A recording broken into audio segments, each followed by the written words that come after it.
Hello once again and welcome to SpartanGaming Sherlock Holmes, Crimes and Punishments. Today we will be doing part 2 of a half moon walk. Yeah, so last time we were accusing some dude of stealing this bracelet, which he was stealing it. He stole it, right? And apparently that doesn't make him a criminal. So yeah, who knows, eh? Who knows? So yeah, let's, we're finished here, looking at Leighton's belongings. Looks like he's got some rolled up fags, a moldy apple, a weird looking watch, and a gun. It's a nice looking revolver. These cigarettes are filled with cheap tobacco. Nothing interesting. A cheap watch, bought with his own money, no doubt. So this is the gun that Leighton was holding when he was caught by the police. It is a 𝘱𝘦𝘴𝘩𝘦𝘪𝘳 revolver, a reliable weapon. The good old workhorse. It seems as though the shells were not removed from the cylinder.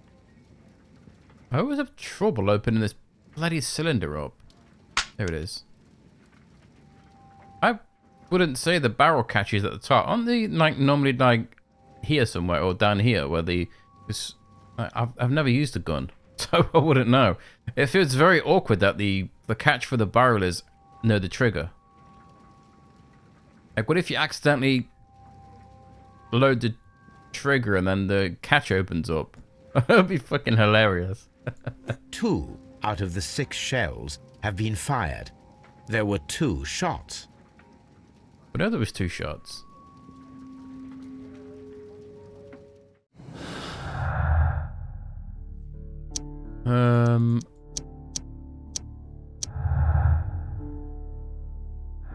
It's fine. And so is that one. And that one. My God. Okay. Let's see, this one is compelling evidence. The witness testimonies and the crime weapon clearly points to one possible culprit, Leighton Chapman. I mean, he literally has the gun in his hand. Double murder. Kenneth and Brian were the victims of a double murder carried out by one person. Simultaneous shots. Turner could hear the contrast between 2 fired shots, as in fact 3 shots were made. At first, a single shot was fired, and then 2 guns fired simultaneously directed though afterwards. Firing position, which is Turner could hear the contrast between 2 fired shots as they were made from different points in Half Moon Street. Well, seeing as this has this little symbol up here, it means that this has to be the correct answer. Like, but obviously it's contradicting, so we need more evidence. We need to interrogate Leighton. Mr. Holmes? Good morning. Well, good evening. Good night. Please escort this suspect for interrogation. Good evening, Mr. Chapman. Oh, he's got a shiner on his face. Oh. I've got nothing to say. It's all a mistake. Calm down, Leighton. I have come here to help you. To find out if you truly are innocent, as your younger brother Wiggins has told me. My brother? You know him? Then that means you're... Sherlock Holmes. Oh, blimey. All right, Mr. Holmes. I'll tell you everything. It's weird, right? This guy's professing innocence, yet he won't tell you, he won't speak. Like, how are you supposed to... How are you supposed to convince everyone that you're innocent if you're not going to open your bloody mouth? Silly boy. Look at that scar in his face. A word. Gnarly. Occasional fights. Just because you grew up on the street, that's what that scar means. Man, the coppers beat the shit out of him. Typical, isn't it? Hot-headed? Why was that making him hot-headed? Because he got beat up? The cops probably beat him up because they're assholes. The Fonzie scarf. He's wearing a scarf, so he's obviously a fucking desk. It's a desk clerk because he's wearing a scarf. That's some stupid deduction right there, Shirley. Oh, he's got the same tat as that other guy.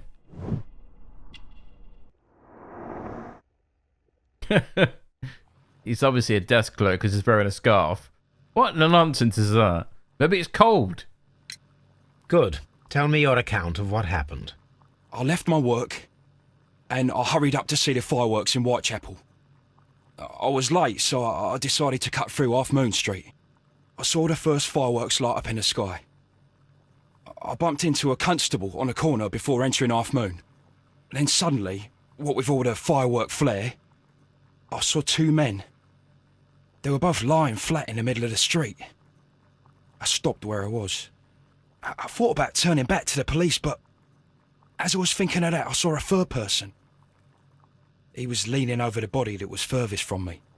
The second I saw him, he raised his head and he stared at me.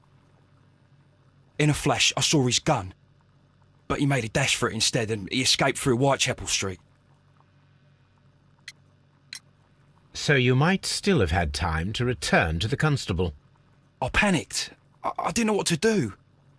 Anyway, I approached the bodies just to see if they were still alive. I saw that one had blood pumping out of his stomach. He was dying. It was horrible. The second one was already dead.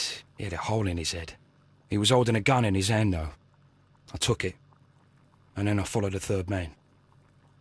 Hey, why would you do that? Who does that? I mean, for God's sake. There's someone not teaching how to pick up bloody guns next to corpses. Stupid moron. Interesting. Pray, continue. No wonder he's got done for murder. And I saw the man standing in the middle of the street. He seemed to be in some sort of panic. And then, Mr. Holmes, something strange happened. I told the police and they laughed at what I said, but I swear to you, my words are true. I started running towards him. But then I was blinded by a flash. It was so bright that I hardly saw anything for a good dozen seconds. But I kept running forward. As I arrived in Whitechapel, I heard a woman screaming. And then I was caught by the police. But there wasn't a trace of that man. Of course, then they found a gun and all that blood. I couldn't see the murderer escaping and all that mess. Perhaps I was still half-blinded at that moment. A thrilling account, my young man. Look at disinterest. Sherlock is.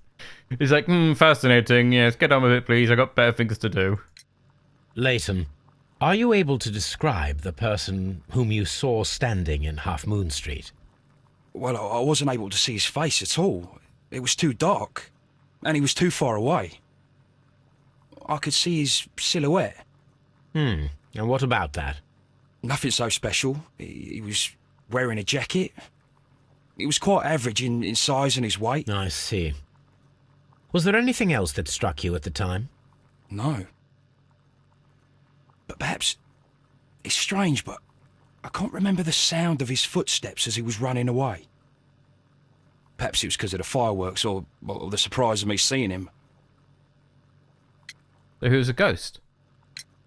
Leighton, I confess I am puzzled. Why should a young lad like you take a gun from the hands of a dead man and set off in pursuit of a probable killer?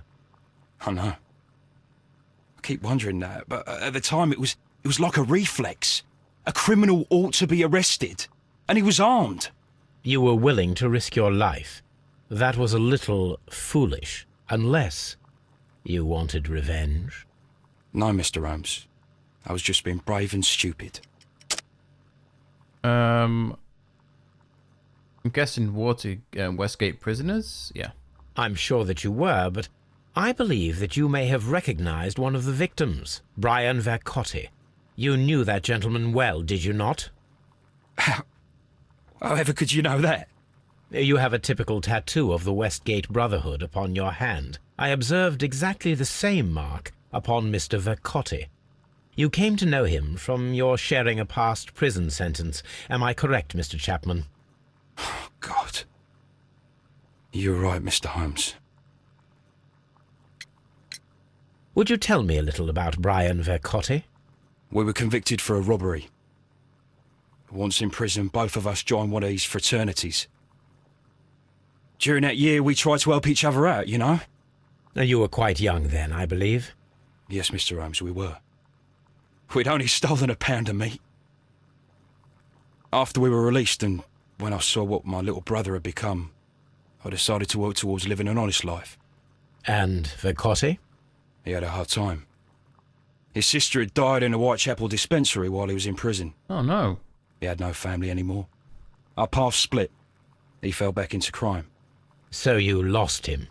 Yes. And for around 2 years, I heard no news of him at all. We shall see you soon, young man. Wow. As if they got arrested for over a year for stealing some bloody meat. That's... I mean, that seems a bit extreme, doesn't it? I mean, for me... I mean, personally, I... Stealing some bloody meat. So... Ah. Hello, Toby.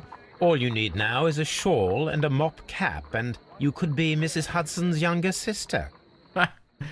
Pretty sure that's a massive insult. Is Danny boy still in the window? Yeah, she is. Thank God she's not in the booth.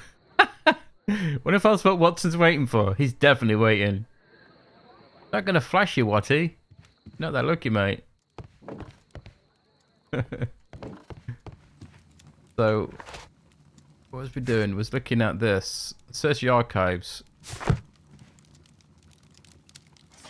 Oh God, what would this be under? Antiques. Not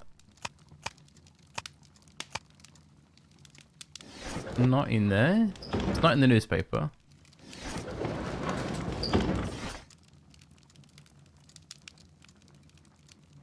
Maybe it's in one of these. Ancient Art of the British Museum, House of Parliament. Oh, it is in this one. Oh. These beautiful antique jewels represent a part of the Hellenistic treasures collection. Depicted are 5 heads of mountain rams upon a bracelet, necklace, and a ring, each made of pure gold. The 5 rams of Mytilene? Does that name sound so familiar? Because Mithras was the other one, wasn't it? It wasn't that. They've been missing from the museum since 1885. Here it is. I need to continue my research in my archives. 1885. Go with newspapers. Looking for a robbery. There you go. The Hellenistic treasures were stolen yesterday evening while being transported by a cab on the way from the British Museum to Glassford Fine Art Exhibition. Pawnshop owner Kenneth Butler, who's one of the dudes who were murdered, he contacted Scotland Yard that night and provided information regarding a gentleman who had attempted to sell him a collection of historical arts at his pawn shop in Church Street. I thought he was a jeweler. But he's a pawn, owns a pawn shop. I was going to say a porn star then. What would the correct job title be for someone who owns a pawn shop? I wouldn't call him a jeweler. The police have since captured the described man, a professional thief by the name of Vincent Foley, who had been in the process of escaping London via the port. He was recognized by the surviving driver of the cab that had transported the collection of the Hellenistic treasures. Vincent Foley refused to confess as to where the remaining of the treasures were hidden. He was eventually imprisoned. The treasures were still left to be found. Interesting. Here it is. But not Vincent. One of the victims, But Kenneth Scotty. Butler, was involved in the story of the stolen Hellenistic treasures. A visit to his pawn shop should tell me more. So, there's Brian McCutty. Vincent Foley. The name sounds so familiar. Foley. Like these rams and stuff. Like when I remember picking up the bracelet, I instantly just thought Egypt, ancient Egypt, because they're very Egyptian type designs, aren't they? Gold and ram's heads and stuff. I mean, I always think of it as Egyptian, but you know, who the fuck am I? So we need to go back to the pawn shop. Ooh. Well, that was weird.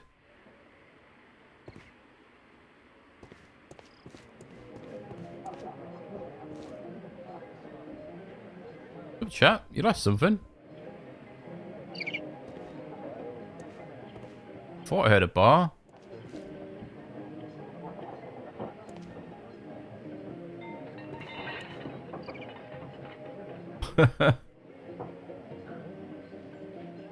Brilliant.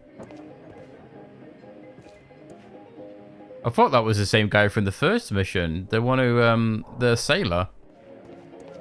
The one who killed Black Peter. This is the pawn shop. And the key we picked up should work here. Nice. Mr. Butler's key matches the lock perfectly. It was on his body.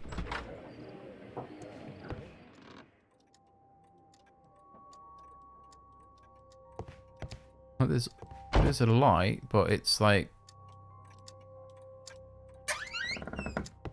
runs behind this picture. I'm guessing that's... Where's the light switch? Is it hidden it in this bear? Cool. A flare pistol. Perhaps it was pawned by a destitute sailor. Oh, God. I was thinking, you need that flare gun, and I've not gotten to the point where Sherlock's like, we need a flare gun.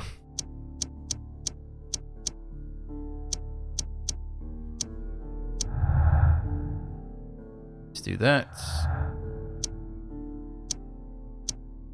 Oh. This one. With that. I think that's it for now. Yes. Let's see what these were. Personal motive.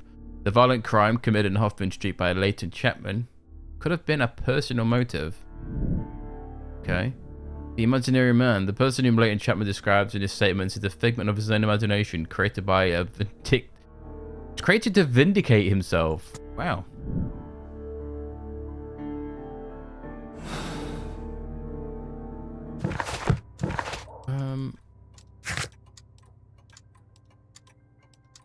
Oh, I should have done this first before coming to this bloody thing. Yeah, I'm gonna go back.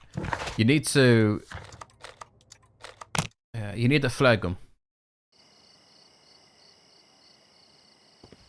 Yeah, so you need the flare gun, but you can't get the flare gun until Sherlock requires it.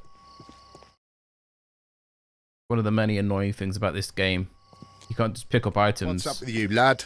What are you waiting for? I'm waiting for my brother to be released. Your brother?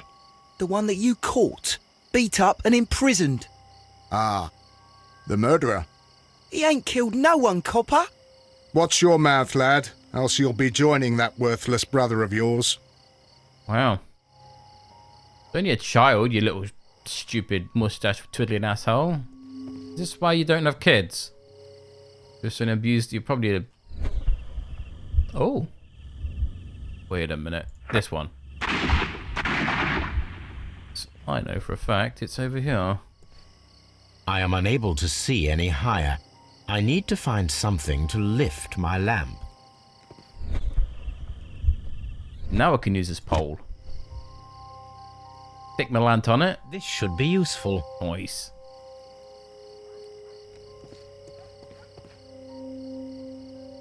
You need to furk around in the dark looking for this. Bullet impact. This is most definitely a bullet hole.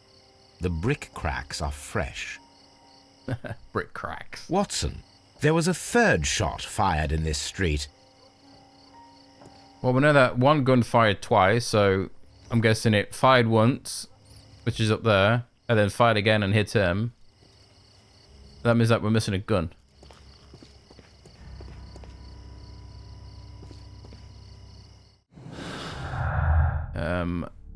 Third shot. See, now we've got this open. I'm guessing Leighton's statement as well. Nice. Is that it? William. Disappearing man. Leighton Chapman's statement regarding the jacketed man who disappeared at Half Moon Street now seems reasonable. as the 3 shots at the crime scene proved the presence of a second gun that is now missing. Noise. So, crossfire. Kenneth Butler and Brian Ricotti both died at a crossfire. That of crossfire, sorry, and the crossfire. Each of them holding a gun. 1 gun is missing. Kenneth were victims of a double murder carried out by 1 person. I don't know this one. Because we've not examined the bodies. We don't know if the bullets that's in their bodies belong to the gun that I have in my hand. So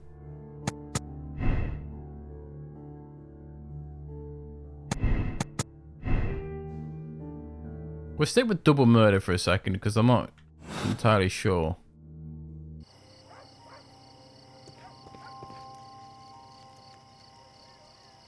Constable Marrow, I would value your assistance in this investigation. It would be my pleasure, Mr. Holmes. I would like to make sure that there are no places in Half Moon Street where a man could hide while you were running through it with your lamp. All right, Mr. Holmes, what should I do? Take your lamp and start walking, just as you did before, and try to find me. Understood.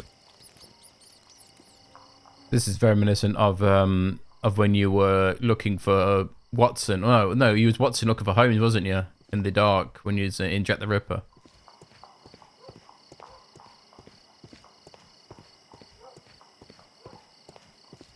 I can see you very well, Mr. Holmes. All right, Constable. Let's try again. I'll find another place to hide.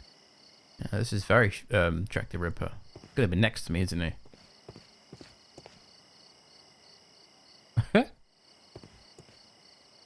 Here you are, Mr. Holmes.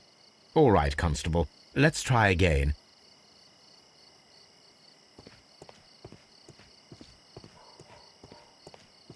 Like finding where's Wally?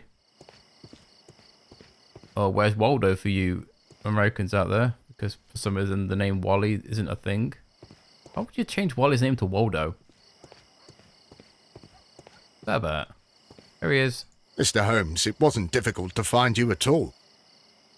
It is obvious now. No one could escape Constable Marrow's lamp while hiding in the street.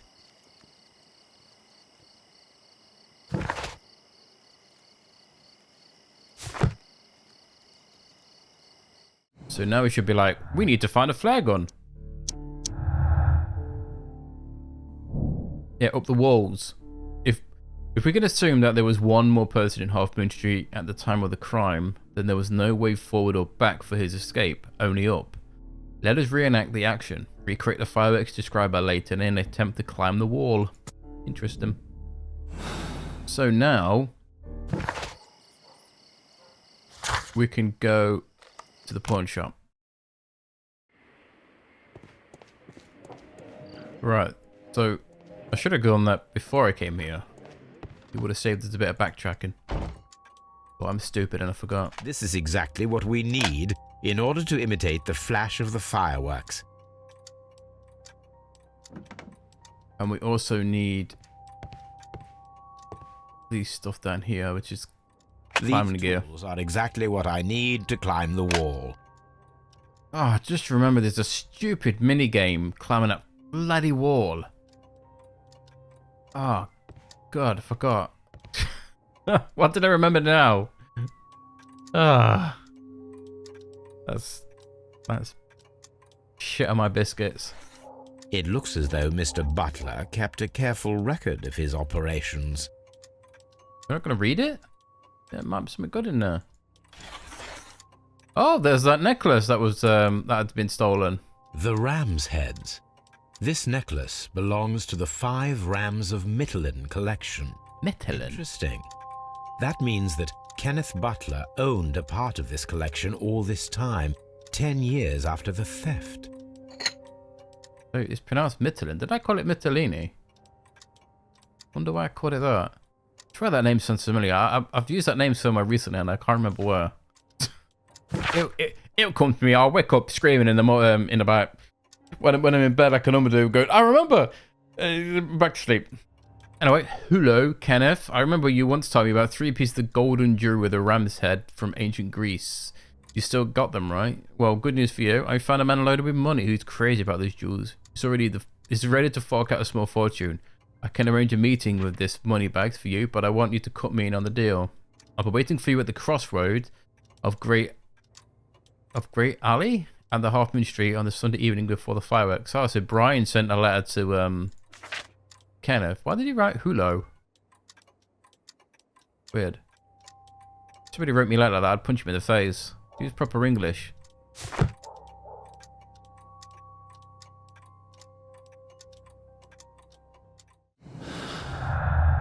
So,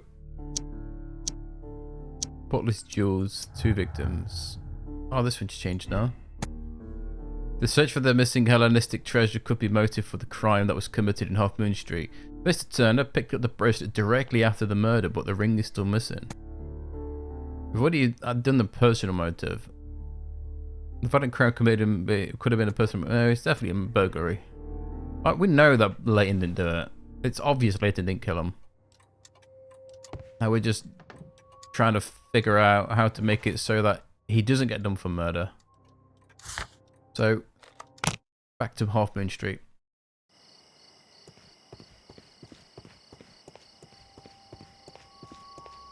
I think we need to... Oh, is he pitching at Wiggins again? Looking at me all the time like that. I'm just watching you, lad. I never know what to expect from people like you. People like me? Yes, street beggars and thieves. I ain't a thief. Oh, no? Then where did you get whatever it is that you're gnawing on? I very much doubt that you bought it. What ain't seen can't hardly be stolen. It's got a damn fine point there. If you were doing your job correctly, he wouldn't have stole it, would he? Hey, Constable Marrow. You dickhead. Constable Marrow, Watson, I would like to perform another kind of reenactment with your help. I'm listening, Mr. Holmes. I want to check if Leighton's testimony can be trusted. If someone could vanish into thin air at a specific moment. But Holmes, I don't see how. I am going to be the mysterious gentleman whom Leighton followed. I will stand exactly where he saw him before he was blinded by the flash. Watson, you will be Leighton. When I fire the signal flare, you should start to chase me. I understand, Holmes. You, Constable Marrow, just play your part and do exactly as you did. Just, please, wait 5 seconds after the signal flare. I doubt that Polly Powell would have screamed any earlier. As you say, Mr. Holmes. Let us begin then. Catch me if you can. Oh, shit. The way he said that was very dark. Catch me if you can. Catch me if you can. This wall is cast in shadow. It would be difficult to see anyone scaling it. God, this stupid minigame.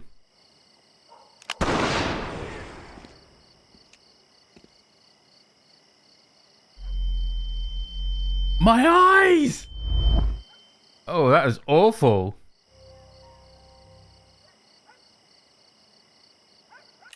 Oh no, let's not skip it. I was going to skip it, but...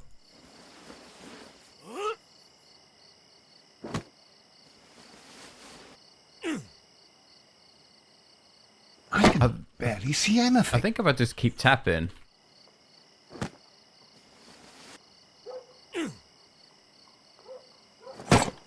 Holmes? Are you there? Where is he? My God, a man can't just disappear like that. There we go. Just spamming the buttons. My mouse has an auto click, so I can just hold the button. Holmes, where are you? I cannot see you, Mr. Holmes. Dr. Watson, it seems that Mr. Holmes has disappeared. Don't worry, gentlemen. I am up here, above your heads. How on... Just hanging around. Get up there, Holmes. I am using crampons and a climbing axe, although the person we are looking for did not leave any traces of such tools. Constable, is there any way to get to the top of this building? Yes, Mr. Holmes, I can show you. The door to the building can be found from Whitechapel Street. Gentlemen, I am on my way down. That's such a stupid minigame. Bloody hell. So somebody scaled that building. Like, that's what, at least 3 floors. Someone just walked up that fucking building. Where is he, Spider-Man? That's nonsense. Even the best climber in the world couldn't climb these types of bricks. You just don't have enough purchase. If there was a pipe there, maybe he could shimmy himself up, but there's no way in hell. He actually did climb up this fucking building. Shards of glass are from the window above. And there's his jacket that he left because he's an idiot. He left evidence behind. Who does that? Jacket. Shabby fabric. Black threads. Oh. A cluster of thick black threads. They're unusually strong. I should examine them under the microscope. Probably pubes. Pubes are ungodly strong, aren't they? It's empty. You're not gonna like... Someone broke through the window to get inside the attic, but in his haste he ripped his jacket. Oh. We can conclude that the person whom Leighton saw climbed up the wall, broke into the attic window, and escaped through the hatch. How? How did he climb that wall? Unless he's Spider-Man, there's no way in hell a normal person is climbing up that bloody wall. That's so stupid. Bobbins. That's so unbelievably dumb that it's typical. It makes sense in a Sherlock Holmes way, doesn't it? You know? Leighton's innocence. Leighton Chapman's statement regarding the mysterious jacketed man who participated in the shooting has proven to be true. It bloody did. Still got all reds. I don't know if you can accuse Leighton before anything else. I don't remember. I mean, you probably can. What's next?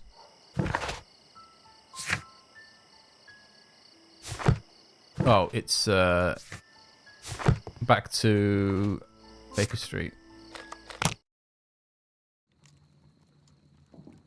I think we'll pause there again today. I don't really know how long this video has been, but I'm pretty sure it's been long enough. So yeah. We don't need to look at these, do we? Hot-tempered, nah. But yeah, next time we will examine the evidence for the black threads, and then we'll be going to another area, which is the most boring area in the game, that are from the top of my head. After this, it gets kind of boring. Like I said, I'm not a fan of this mission. It's alright. It's just like, it doesn't interest me enough, you know? Yeah. And the ending's just like, ugh. But yeah, I'm not going to say anymore, because I'll end up spoiling it. But yeah. So next time, peeps, we'll finish the rest of the game. There should be like another 2 videos of this. Ish. I could be wrong. Depends how fast I get through them. But yeah. Until then, peeps, thanks very much for watching, and see you next time. Bye for now.